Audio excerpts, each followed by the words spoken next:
Good afternoon, Anthony Franco. How are you? I am very bummed because I promised I wasn't going to yawn, and now I'm fighting back try not to yawn when you're thinking about not yawning. It's next to impossible. I'm just going to love your facial expressions as we go through this episode.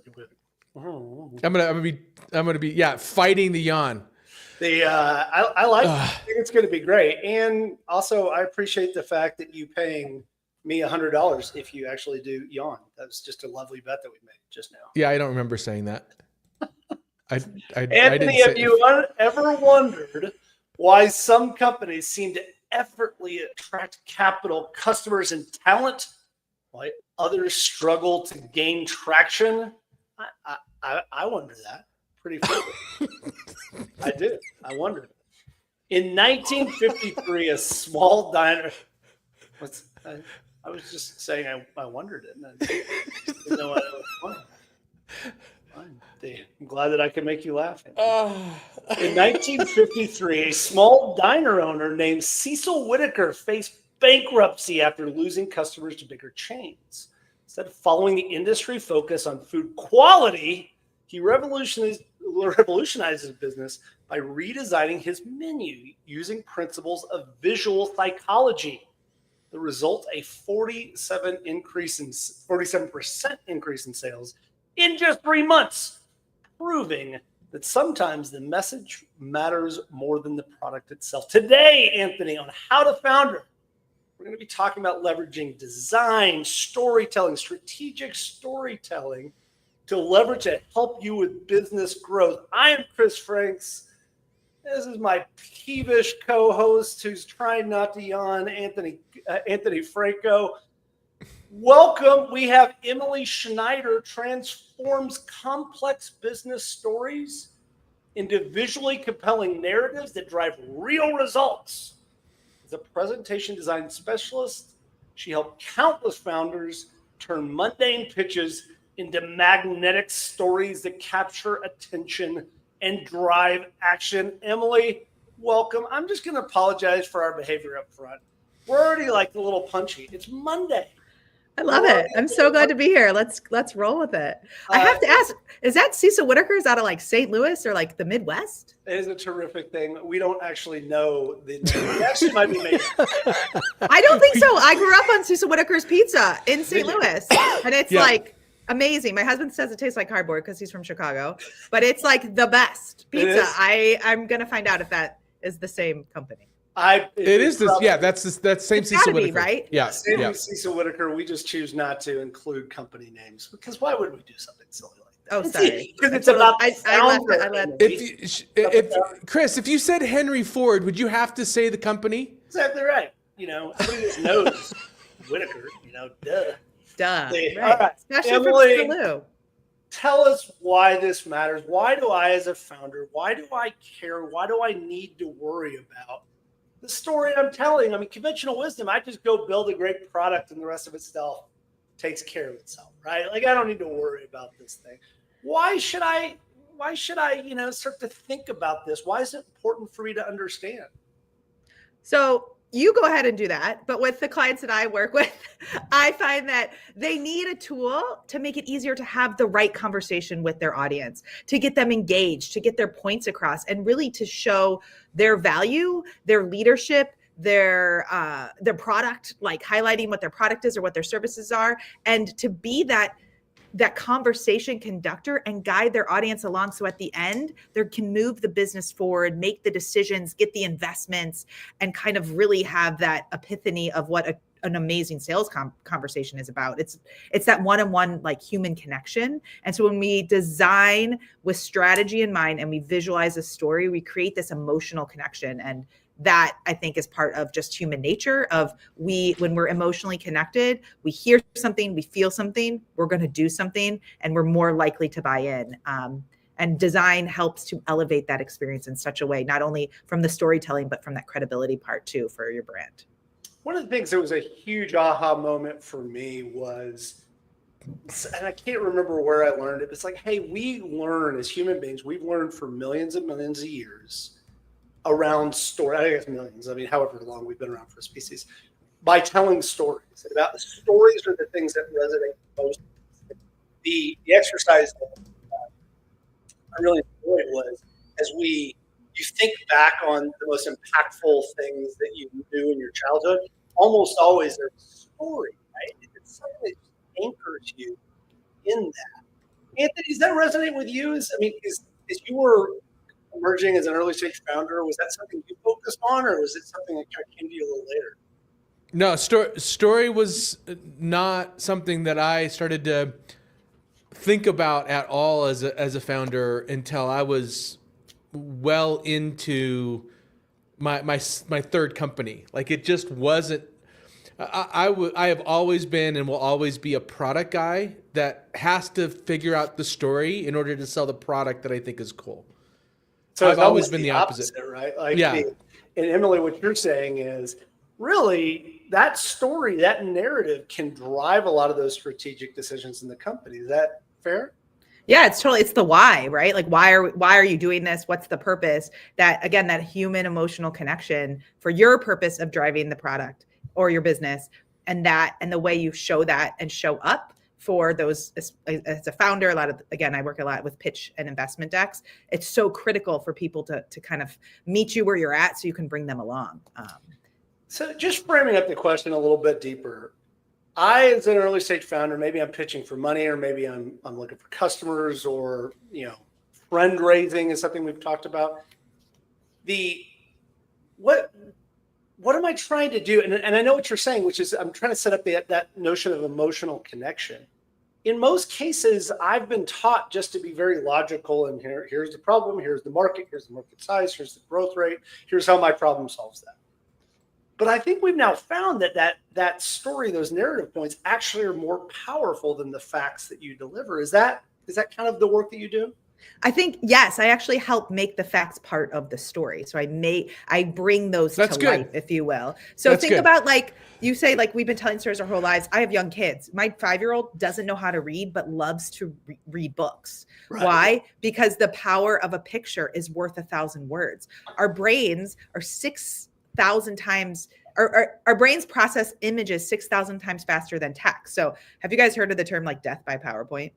We've all lived through those, absolutely. Right? That's the fact-based story where things are on a slide. It's overwhelming. We don't know where to look. We tune it out. When you design a visually strategic story, that can be all fact-based. I do a lot of that, especially, again, you have a lot of numbers, a lot of data, a lot of information when you're fundraising, when you're pitching, when you're trying to go after other people's money, right? Like, you got to prove to them that it's going to be worth it. But when you design that and you tell it in a very sequential way, it breaks it down and makes it so much simpler for them to understand and connect with you. It's so great that you brought that up, because that's actually, just looking at pictures is how Anthony reads books too. It's just, oh, look. And then he makes up the story along. He's got one behind him, right? Yeah, exactly. Yeah. And then I call them graphic novels, Chris. It's Anthony's graphic novel narratives. They're terrific. All right, so I get it. We need to, as founders, we need to start thinking about not just the what we're doing, but more of the narrative components, the why, the emotional connections. But let's try to break it down if possible. What are the components that you think I, as a founder, need to start thinking through, even before I do a pitch deck? What are the things? So, obviously design, we talk about how much that matters, but there's even more of a narrative point here, I think. Totally. Actually, I have a really amazing resource on my website that I know we'll bring up later, but I have four-step process, 4 tips, right? You start with, don't even get on the computer. You got to know your audience. That's the first thing you got to know. Your audience and how this information is being delivered. Wait, we don't think about actual customers or audience. Come on. That's silly. Like, why would we think about those people? Because you got to know who They are what you want them to think, feel, and do. Again, it's that emotional connection. When you can have a better grasp of who they are, you can craft what your pitch is to tell it to them succinctly and in the right way. And so once you have that foundation laid out, and that also I think is really important because it tells you how much information to put in. I like to use like the pyramid of like hierarchy, right? And this is a really bad pyramid. Maybe this is a better one. Yeah, like this, yeah, right. We'll make it. This is a pyramid. Anyway, or whatever. At the top, right? The people highest in that ranking order, if you think about a traditional setup of an organization, they need the least amount of information. They need the biggest hits in the simplest way. And then as you go down that organization, they need the most details. So when you're a founder, when you're pitching, you probably don't need all the intricate details. That's why knowing your audience and who they are and what you need them to think, feel, and do is so critical. When you're doing more quarterly team updates, weekly statuses, or, kind of, I know I've worked with clients who have, weekly or monthly check-ins with their teams or bigger, the bigger organization for their departments. They need a little bit more information because they're talking to more peers. And so they have to kind of relate to them and give them those specifics. So you got to understand in that hierarchy of their role and who they are and what they do, so you can talk to them properly. Anthony, what is the like worst PowerPoint that you've ever seen in a pitch deck? Like I've seen one with it was like 500 words written, probably more, like probably 750 words just written on a slide, and they put it up there in a presentation. Like I was supposed to read that whole thing during a pitch. Yeah, I think the worst. We must have seen the same pitch deck because it was the same thing. It's requiring you to read and disengage from the presenter. The best PowerPoint presentation I've ever seen didn't have a PowerPoint. They stood without a deck and just told their story. So I think the most powerful presentations are those that the deck is like the backdrop to the storyteller, where there's almost there is a word or two. It's Steve Jobs. Steve Jobs did these. He kind of invented the genre of the fact that the pitch deck is just the backdrop. Who's this that you're talking about again? I don't Steve Jobs, Jobs. People mispronounce it Jobs. It's actually Jobs. I've never heard of him actually. Emily, what do you think? Is that accurate? Totally, he's the creme de la creme of setting up these stories. But I guess I'll look into him. I don't know.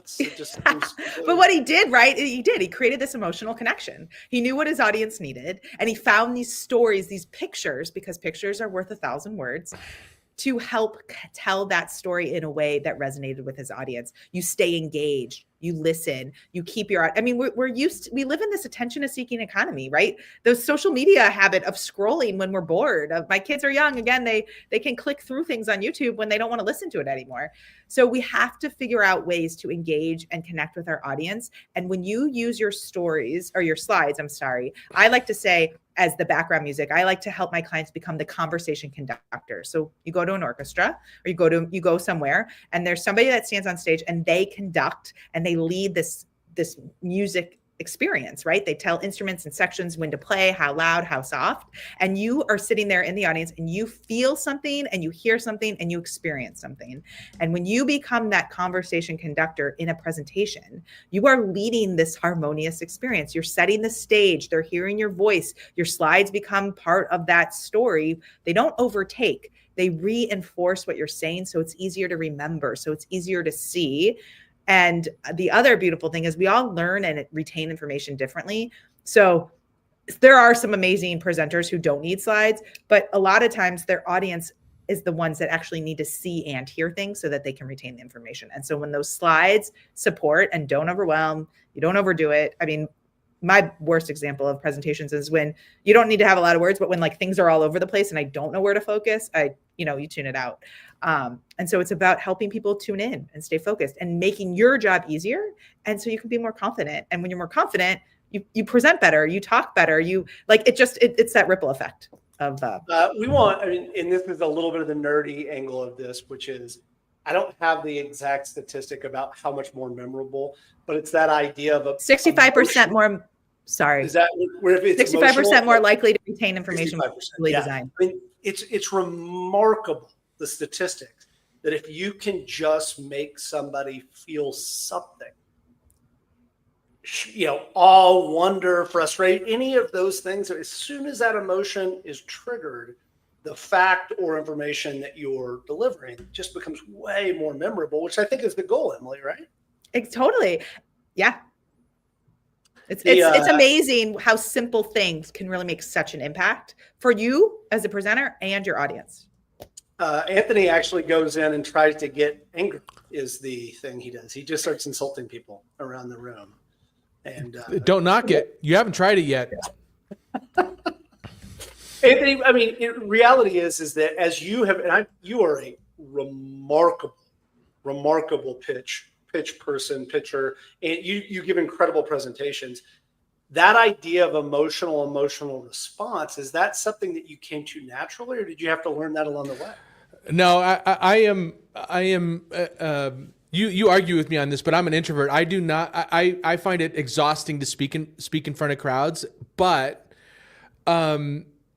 I treated it like a craft, and the first part of the craft is, for me, I started with the visuals because I happen to know the Adobe Creative Suite, so that's my comfort zone. It's where I get to sit and just try to play around with visuals and redesign stuff over and over again until the story. So I visually map out the story in my head until the story in my head makes sense, and then I rework the visuals.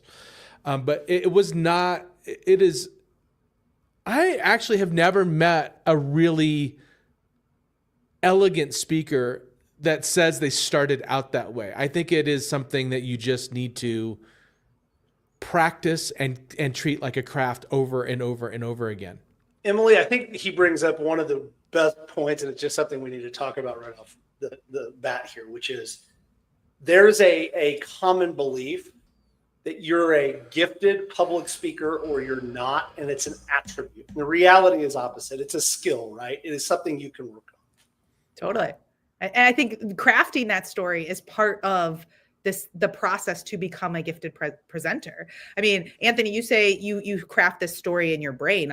Again, going back to like my process or my tips. So I ask my clients who their audience is, right? They're not online yet. I even say, don't open your computer. Let's take out a Post-it notes are my favorite, and a Sharpie, because it's a small space and you have a marker that you can't erase. Start writing down what you want to include in your presentation. So like Anthony, you're doing in your brain. I'm a processor, so I suggest to do it with Post-it notes. And you start to see these themes or these topics or what you're going to include, and you can start to craft that outline. And that, again, you still haven't gotten on the computer, but you start to see the story come to life because you need time to process it, to think about it, to see it up there in different ways. You spoke of it visually, but you can also just be in words at the beginning. And once you can craft that narrative, you get passionate about it. That excitement comes. It makes it easier for you to then be more confident when you're ready to speak. And the more you rehearse, the more you're comfortable with it, the better that meeting's going to go, or that presentation. So you say we have to start with the audience. What do you want them to think, feel, and do? I love that. I wrote the framework down. Then as I'm getting into that, so I've identified the audience. Maybe I'm pitching to funders, or I'm pitching potential customers or partners or whomever. I now sort of have that framework.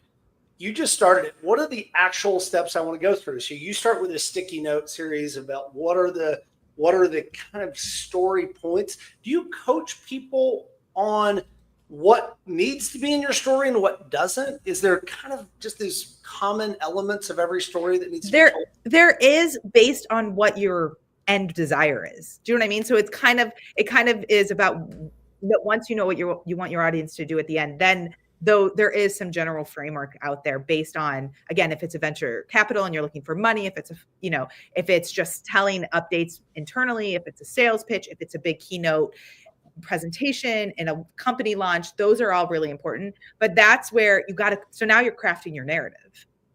And so you're starting offline. And once you start to see those Post-it notes, my other little trick is you got to start with the end in mind. Just like we kind of were joking about, like, is it still New Year's or not? When you write goals at the beginning of the new year, you write a big goal. Then you backtrack into the steps that it takes to get to that goal. That's the same kind of flow or thought process I encourage my clients to do when they're crafting their story or their presentation. So I'm going to set you up. I'm going to tell you what I want you, why you're here, what I want you to do, right? I'm going to start with the end in mind. And then I'm going to take my Post-it notes and I'm going to be able to sequence them in a traditional story, beginning, middle, and end, and start to lay that framework. I'm going to set the stage. I'm going to capture you. I'm going to share some anecdote that's going to create a connection with us. Then I'm going to get into the middle part, which is where that story comes to life. I'm going to prove it with data, information, numbers, right? Graphs, all that's that kind of research or input information that's really critical. And then I'm going to summarize it at the end. And that sequence, it's a 4-part crafting your narrative stuff. I guess I'm really into these even numbers, but that helps you. Now you have your framework. Now you can start to see it come to life, and you haven't even opened a machine up. Anthony, we can start a competitor to Emily's just 3 steps, because right. She's got 4. So you could go through this lengthy 4-step process, exactly. Or whittle it down with our streamlined like about 8-minute app 3-step process. I can name that pitch deck in 3 slides. Keep me posted on how that goes, guys. Anthony, one of the things that I think is really critically important for early stage founders is a part of this presentation, even though it makes early stage founders often uncomfortable, is they need to provide a personal narrative. They need to talk about why them.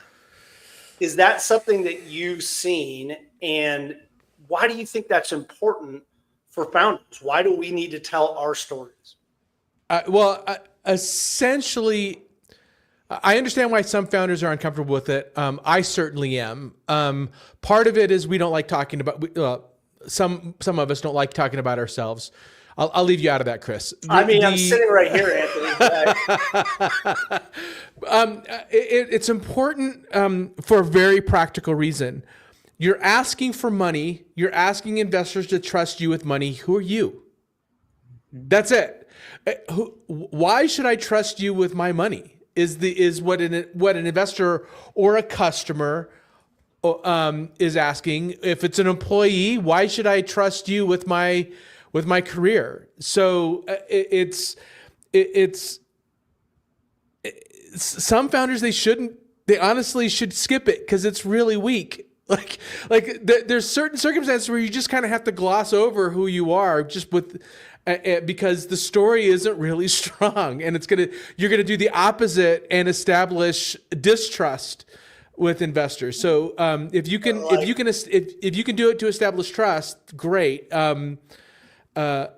Otherwise, I tell founders to skip that slide if it's really weak. Well, it's just like Anthony, you can't really talk about your time in prison. I mean, it's just not. It's not really beneficial. I do get a lot of street cred for my meth lab, but I don't. But the prison part's not good. Right. Yeah. It's just you just want to leave. That's how you get from the 4-step to the 3-step, right? It's that experience. No, it's just 1,000 really fast steps. All right, Emily. Tactically, so I know that why it's important. I know that I need to include my story in it. I know I need to start with the audience. I need to make them think what I want them to think, feel, and do. And then you said I need beginning, middle, and end. But I just want to dig into that for a second. You went through it a little bit. Tell me the purpose of each of those steps. The beginning is the purpose of that portion of the story is what. The middle is what, and the end is what. Why are those 3 distinct parts of the story, and what do I need to be trying to accomplish in each of them?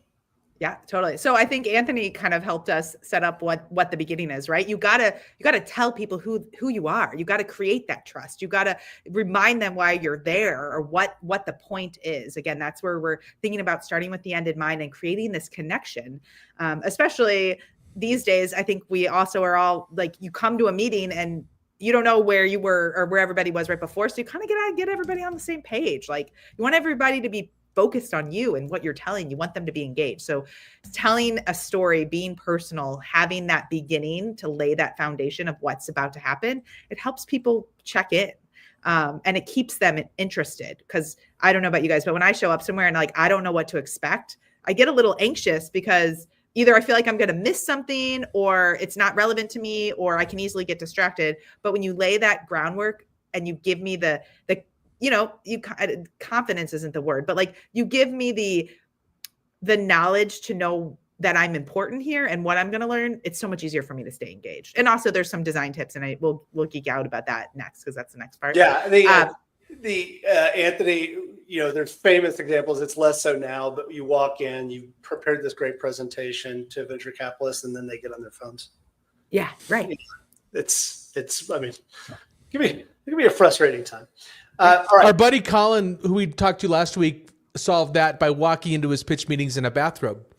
That's an emotional connection. That's the beginning. That's like he's giving them something to stay engaged with. He's giving them a wow factor, whether it's an emotional one or a funny one. I think jokes are great. Anything that like really shows who you are as a person, and breaks that barrier for both of you. Like, again, I mean, you can be seasoned, but like, don't you always kind of get like those little butterflies in your stomach? Like, you don't really know what you're going to walk into. So being confident and showing something or showing up as you really helps to kind of looking to make a genuine human connection. Yeah.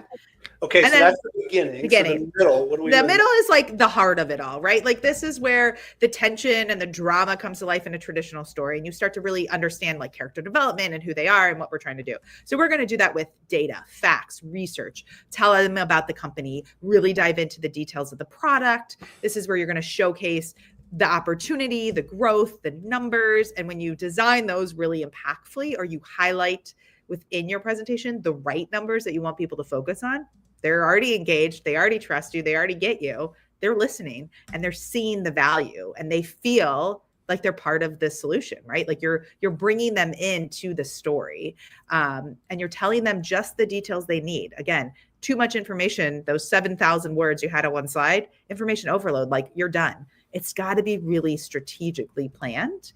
And that's, again, design and the narrative really work well together once you've had that written out. But so the middle is where the heart of it all happens, and where that the discovery of what they're doing there and why you want them to be involved is shared. This is, I think, something that we need just to talk about just briefly, though, because we as founders, we do so much research about our market. We do so much background research. We do all this stuff, and we want to share it all because we're so excited about what we found. And the reality is that, like, what's the right amount of data to share? Statistics can become incredibly overwhelming. And Emily, maybe you can, the research here about if you start to try to hold more than a few numbers in your mind, it starts to become mushy. So yeah, I don't know that number off the top of my head, but I do know I do know that is truth. But really, I play into the fact that when it's designed properly, you actually don't need to over communicate, because it's so you can hit the right numbers that are, again, right for your audience based on what you want them to think, feel, and do. So that filter automatically helps you narrow down what type of information you're going to share and how you're going to share it.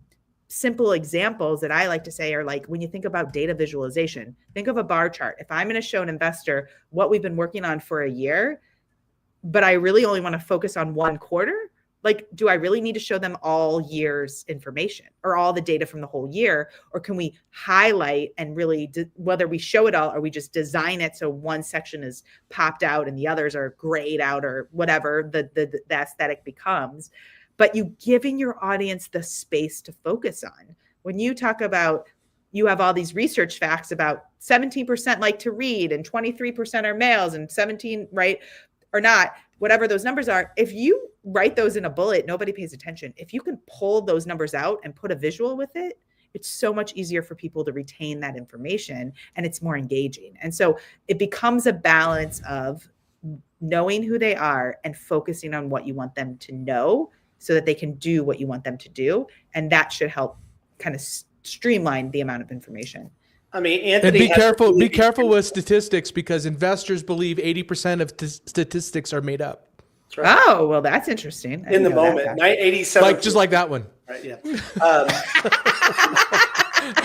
I'm not an investor, so I fell for it. I was going to say Anthony really struggles with this because his meth production goes up, and then when Yeah, right. in prison, it just drops off. Right. So you got to so- focus on that Yeah, time right before, yeah, right to the exactly. peak. Right. Mhm. So, There's a real fine window that I am hyper focused. Like I can crush you on anything. Well, there's also this like belief, and sorry to kind of jump ahead, but like when it comes to all of this, especially design, my big principles and my approach is always less is more. Like it's always more. It shows you're more like there's that cool confidence that comes when I don't tell you everything and I give you what you need to talk about.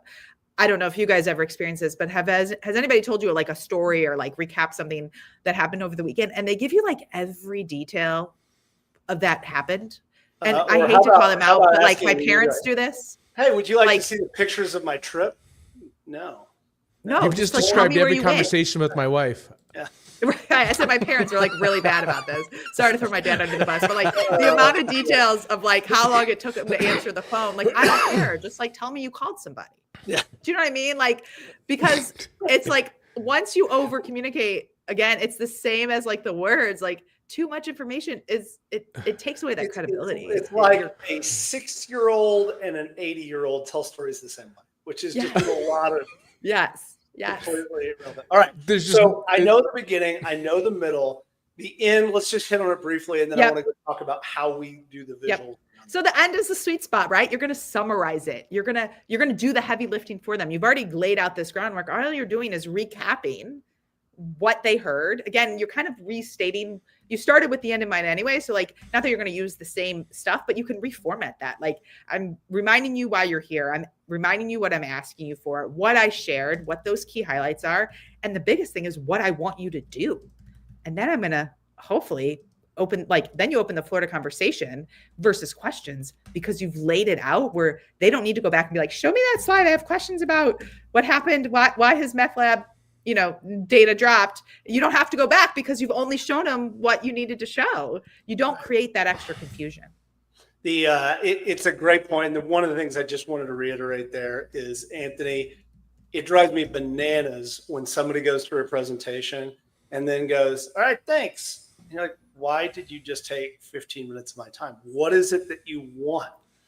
You're asking me here to do something. You need investors, you need customers. Just actually explicitly ask. I mean, is that something you coach people on, Anthony? I like to start with the ask. You're here because I need $1 million for my, I really like to just set you up. I need just advice on the deck, or I need an introduction, or I'm here to ask you for. I like starting with that. Obviously you got to end it with, here's how you can help at the end, but, give the audience a frame of reference on why you're there talking to them, and it could just be, I'm here to give you information so you can go off and be a better entrepreneur. Like it could just be that. So I start with I don't just end with the end, I start with the end. I appreciate it because I've got a deck I want to show you guys, and I would like you to invest in my Amway. It's a family. It's an Amway family. You selling Amway products? Right, exactly. All right. So Emily, we've got our structure. We have our beginning, middle, and end. We've got captured attention. We've said what our desire is. We've built this story. We've built our proof points through using data, et cetera. But part of the work that you do is applying visuals to that in a way that makes them both memorable and flows, I guess is the right word for it. So tell us about what we need to be thinking about in creation of those visual elements of the presentation. Yep. So I now I'm to the three. You guys have challenged me, but it's simplicity, consistency, and intentionality. And when you think about those things and you apply it to your entire story, which you've kind of already done from a design standpoint, and then each individual slide, you're really going to break down your text, your visuals, and like the balance of how much information in that white space. So slide intention is all about 2 to 3 key points per slide. I would be curious because you guys obviously have a lot of experience in this, but like I always coach my clients on like, put a couple things on a slide. I'd rather see more slides with less information on them. Again, I think, and maybe it goes back to the Steve Jobs kind of setup, but like, because it helps create that clarity. It helps with cadence. And when you flip slides, people are engaged because something's changed. So they're now like, oh, wait, what's this now? This is new. So less 2 to 3 things on a slide. That's all you need. And then that gives you I go down to 1 point per slide. It. And I love these competitions when they say they limit, like I've been a part of these competitions where they say we only allow like 6 slides. And it's like, you're asking for bad presentations. You're literally asking for people to squeeze more into a slide, which is a horrible idea. So some of my half-hour decks were 60, 70 slides. It's just because you were just racing through them, and I find it not only compelling for the audience, it also helps me remember the story that I'm trying to tell. Yeah, it breaks my story up in smaller chunks. I'm like, oh yeah, the picture of Garth Brooks holding a puppy, that I had a point around that. Yeah, totally. Emily, I don't actually do 60 slides. I just do 1 slide and then just fly things in and out really rapidly. I can't wait to get access to your file. It's true. I've seen his presentations. Yeah, they really wow you. Yeah, one of my rules of thumbs when I teach college students on how to present is don't use animations. Hopefully that's, you can, but they have to be very, very well done. No, animation's like a more definitely seasoned. And it's got to be practiced. Like, I agree with you. It's like a whole nother level. But I thought, Anthony, you were going to say when you're like, I only put 1 thing on a slide because, or with the challenge of when they say like doing limited slides, is I actually say 6 words. Like, you don't want a lot of words on your slide either. Like, no, bullet you don't want points. So now that you have 1 to 2 things, like key takeaways, now let's talk about text. What text is on the slide? Headlines. They are headlines. They should be brief, not sentences. And they should not just be like timeline. They should be like, tell you what that slide is about. Again, it's going to the point of like why you're here. This is what you're going to take away from the slide in a really great way. Short headlines. That's what newspaper articles are, right? You read the headline and you kind of know what the article is going to be about. That's the same way your headline should be treated. Then when you come to bullets and text, it's again 6 bullets, 30, like 6 to 30 words. Like, keep it short. Bullets are bullets. I remember bullets. Or I like when people put really long bullets and then bold a few words. I'm like, why do I need all the other information? Just put the bolded word. And now I can design it really nice because I have more white space. And I'm giving my audience a space to read it while they're listening to me and then to digest the information. Our eyes move around and they need breaks. Like, we need to create the calm in the chaos. Somebody that it's not mentioned in the deep dive, Chris, but somebody that's great, who writes great books, is a gentleman called Edward Tufte.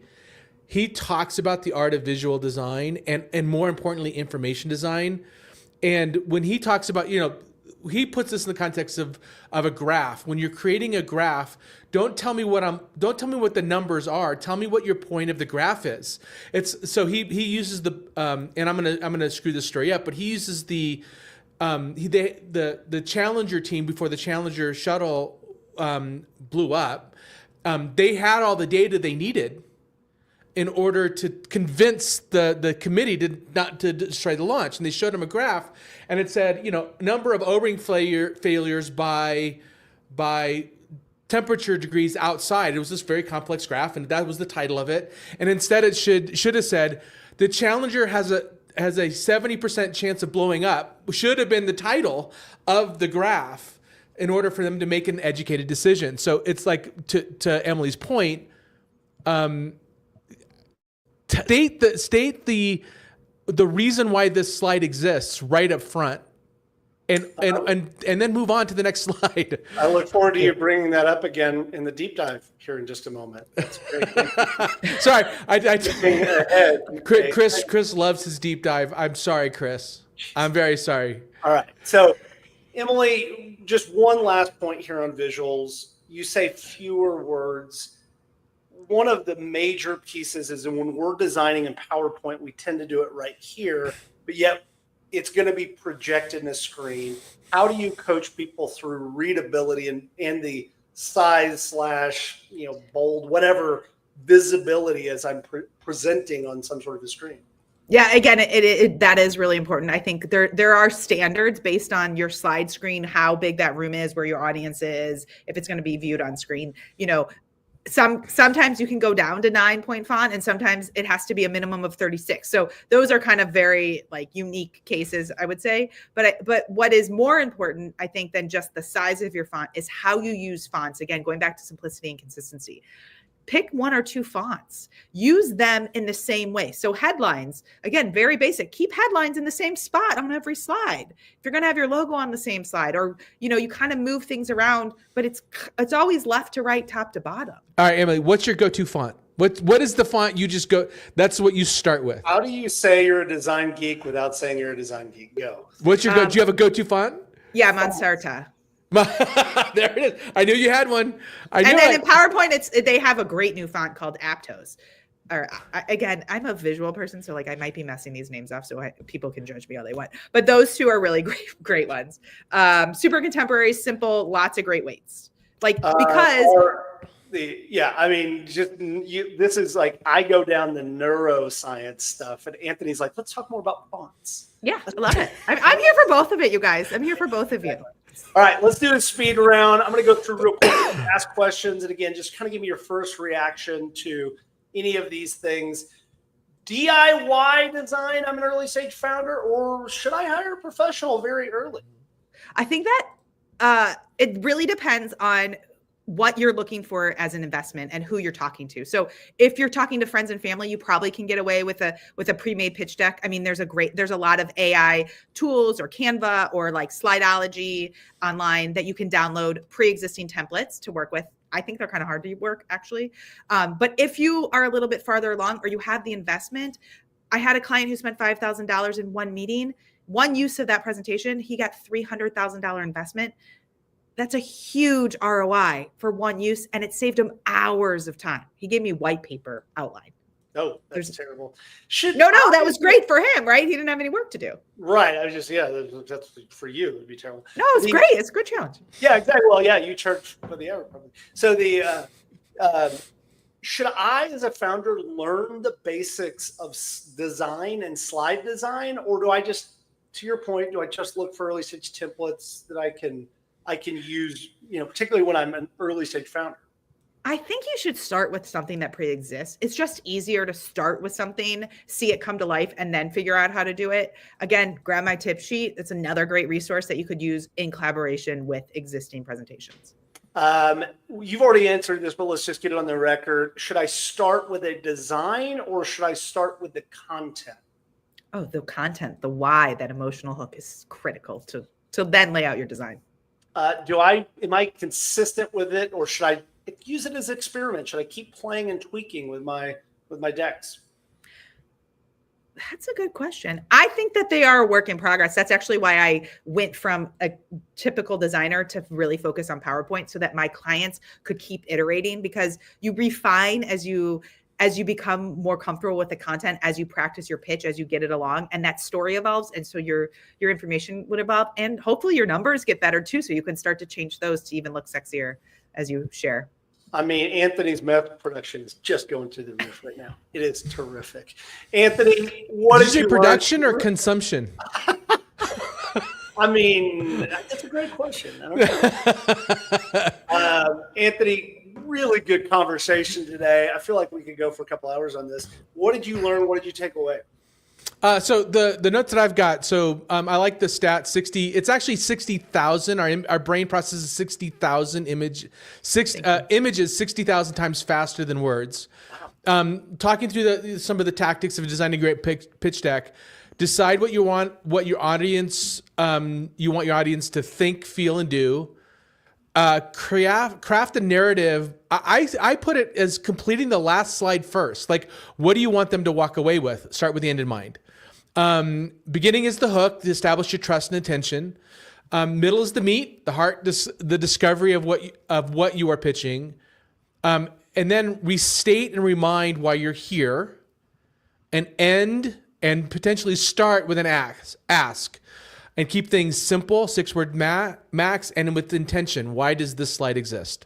I love it. So I've got a couple of deep dives, but Emily, you already you held up books before, so let's go through them. Which is one of the ones I see is The Design of Business by Roger Martin. But what do you recommend? Yeah, so Nancy Doherty is one of the most influential presentation designers around. She's written a couple books called Slideology is a great one to start with, and then this is a new one I just got, Resonate, and this is more about presenting. Slideology is more about about actually designing your slides, but they're really good in tandem. They also have amazing resources on their website where I just was checking it out, and you can get you could type in flowchart and put some stuff in, and you can download some starting slides there too. So there's some really great stuff on there as a resource on her and website. Just to recap, another 10 minutes of you talking about some book, Anthony. No, I got my fix in. Thanks, Chris. That sounds good.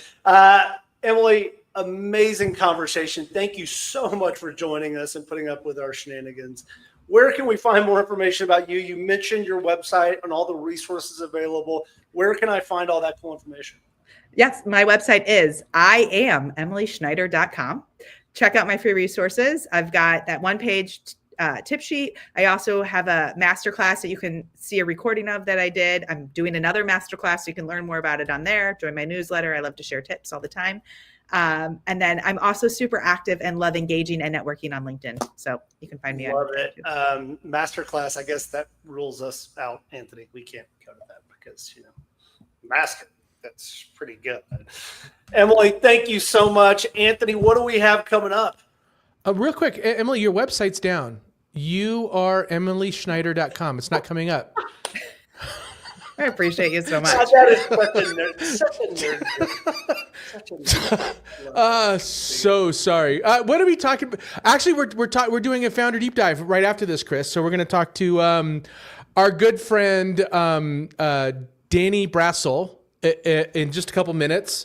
Again, thank you, Emily, for talking us through the design of pitch decks.